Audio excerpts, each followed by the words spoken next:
so many members attending today for their time and engagement on this important topic. I have a lot to say, but I will try to leave space for everybody else. I'd also like to welcome the Minister to her place and welcome the engagement she has had with me since she took up her role late last year. I'd like to thank the Department for supporting that engagement, and her recent visit was incredibly well received in Newcastle. And I'm grateful she took the time to understand the nature of the problem I have in Walleys Quarry and to hear personally from affected members of the community, including school children. The key point I'm here to make today is that the current nature and scale of waste crime in this country is, I believe, beyond the capacity of the Environment Agency as a regulator.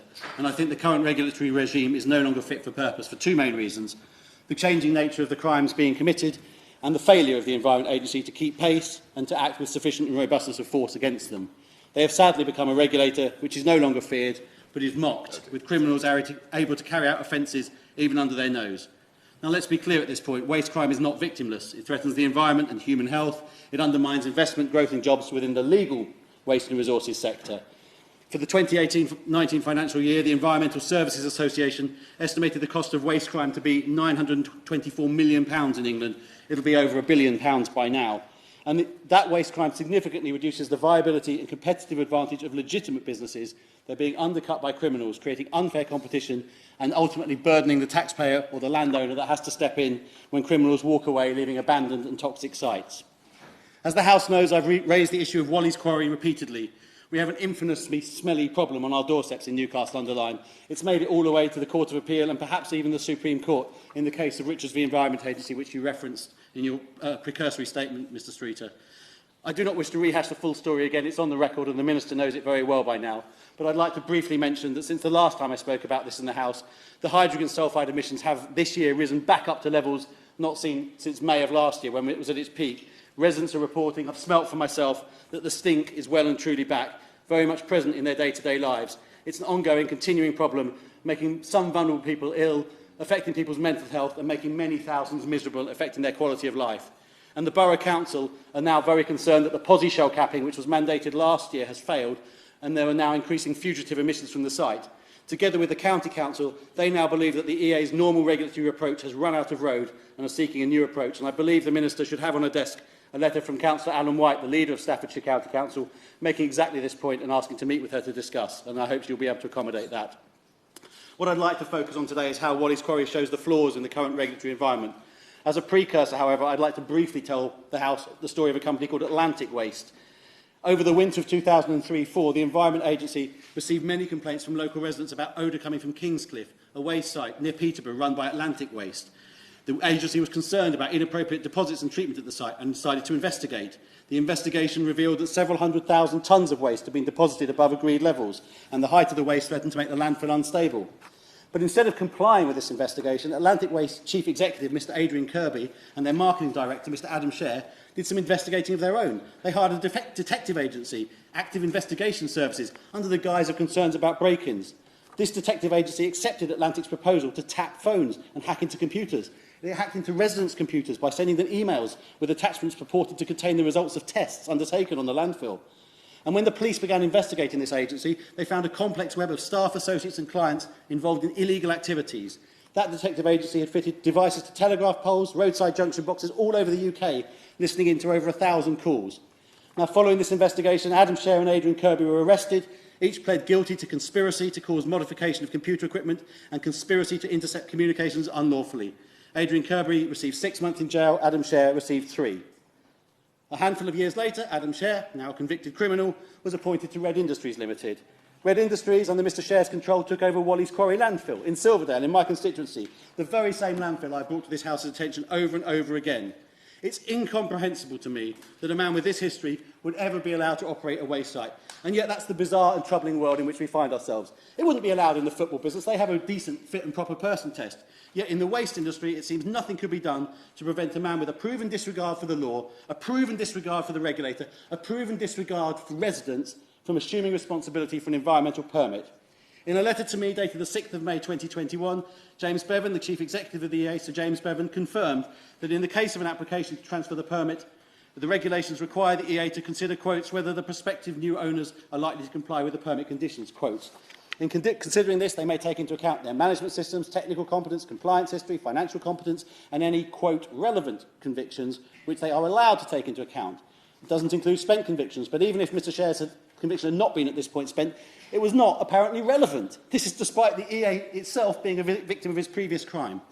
We must have a better fit and proper person test if we're going to avoid criminals entering the waste industry. Now, the rehabilitation of offenders is a noble goal, but it cannot override good sense in the public interest. People with this sort of track record of disregarding the regulator cannot be allowed to simply bide their time and re-enter the industry a few years on. Walleys Quarry has also taught me a lesson about the problem of perverse incentives in the current regulatory regime. Landfill tax was introduced very successfully by the previous Conservative government in 1996 to disincentivise landfill, encouraging the switch to more sustainable waste management. It's worked. The amount of waste going to landfill has decreased by over 50%. Household recycling has increased by 70%. But a consequence of this and its benefits has been to increase the attractiveness of the waste industry to organised crime because of the incentives that landfill tax creates. And we know there are very few barriers to entry in this business. Landfill tax fraud often consists of falsifying paperwork relating to the classification of waste in order to pay less or zero tax. For example, labelling active waste as inactive or hazardous waste as non-hazardous. And organised crime groups and repeat offenders can deliberately routinely evade significant amounts of landfill tax by misdescribing waste. To illustrate the problem, from April 2021, the inactive rate of waste is only £3.10 per tonne. The standard rate is £96.70 per tonne. And at scale, that differential of nearly £100 a tonne results in enormous profits for the businesses involved. Businesses which routinely mislabel waste can rack up millions of pounds in illegitimate profits, robbing HMRC of an estimated £120 million a year. And I believe the current regulatory regime is inadequate in the face of such incentives. Compounding the problem, there appears to be insufficient scrutiny applied both to the operations and the accounts of those companies regularly declaring high levels of inert, i.e. the £3 a tonne landfilling. And this is not merely an economic crime again. This fraudulent misdescription can cause significant impacts for the environment, for wildlife, for the communities. Major air quality incidents can be caused by misdescribed waste containing plasterboard or other high sulphate waste entering landfills that lack the specialist measures required. If hazardous waste is misdescribed as non-hazardous, this could have a very significant impact on the health of people and the local environment. And this has direct bearing on the situation at Walleys Quarry.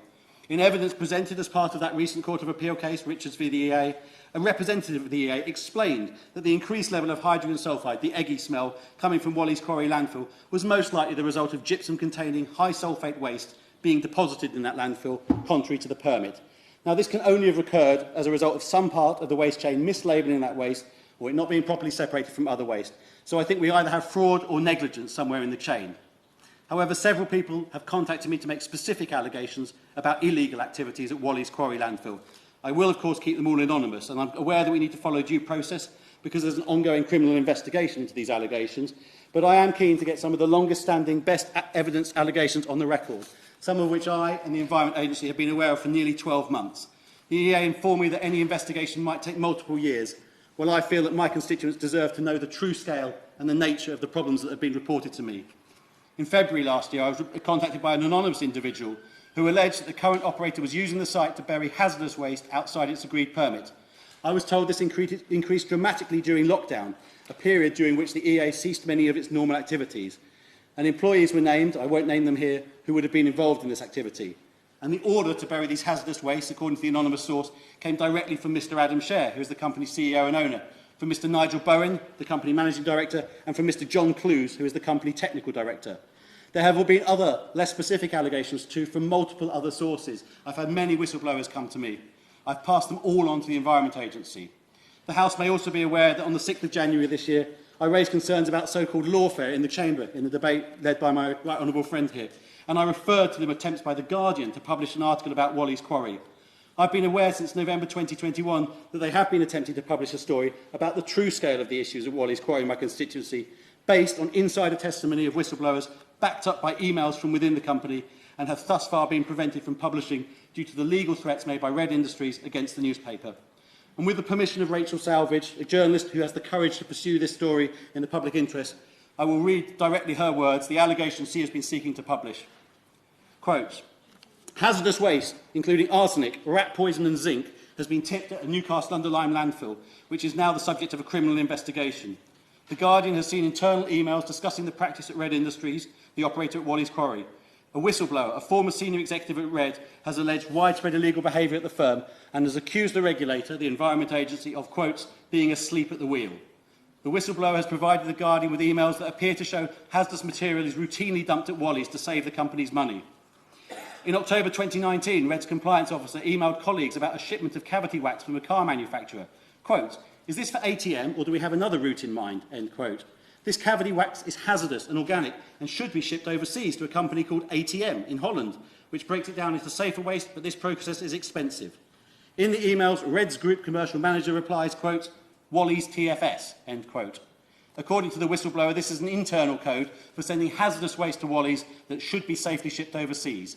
As a result, the former senior executive said the cavity wax was secretly dumped at the landfill. Another email refers to, quote, "everyone's favourite Walleys TFS route," end quote, for the cavity wax. The manufacturer of this cavity wax warns the material is, quote, "toxic in contact with skin" and, quote, "toxic if inhaled. Dr. Cecilia McLeod, an expert in contaminated land from the University of Greenwich, said exposure to components in the wax, quotes, "can cause issues with development and can also cause dermatitis and breathing difficulties," end quote. Continuing the article. In July 2020, the group commercial manager emailed colleagues about a waste shipment of spent bullets containing hazardous levels of arsenic and zinc. Quote, "What do you reckon to this shit show of material? Sounds like a Wash and Walleys TFS to me," end quote. Again, the whistleblower says, using the internal code Walleys TFS to divert the hazardous waste to Walleys landfill. Another email chain discusses a large shipment of rat poison. A Red employee asked, quote, "Are you able to accept this to landfill or would it not be suitable?" End quote. Their manager responded, quote, "Work your magic," end quote, and the shipment was sent to Walleys landfill, the former senior executive said. The rodenticide is highly toxic as it can be fatal if swallowed, breathed in or if it comes into contact with skin. Continuing, a former Red employee told The Guardian, quote, "We used to take advantage of the fact that the EA was stupid. It's not difficult. When the EA came to inspect, we didn't worry. We just made sure that all the stickers looked nice. They weren't chemists, so you could always hide things," end quote. Only solid waste is permitted at Walleys landfill, but The Guardian has seen evidence that Red has also been tipping hazardous paint. In July 2020, a Red compliance officer emailed colleagues about a, quote, "paint route." The shipment was, quote, "coming as has, and they're priced £200 a tonne. We haven't got the money for any TFS," end quote. The former senior executive told The Guardian, quote, "This material is hazardous, so Walleys would not be permitted to accept it. But in reality, this is where the paint tins are going," end quote. The manufacturer of this paint warns, quote, "This product is classified as dangerous. Exposure to component sulfur vapour concentrations may result in respiratory system irritation and adverse effects on the kidneys, liver and central nervous system," end quote. A former Red subcontractor was also told The Guardian how paint was concealed in unlegitimate material. Quotes, "They'd mix it with cement to try and thicken it up and load it into a skip and tip it like that," end quote.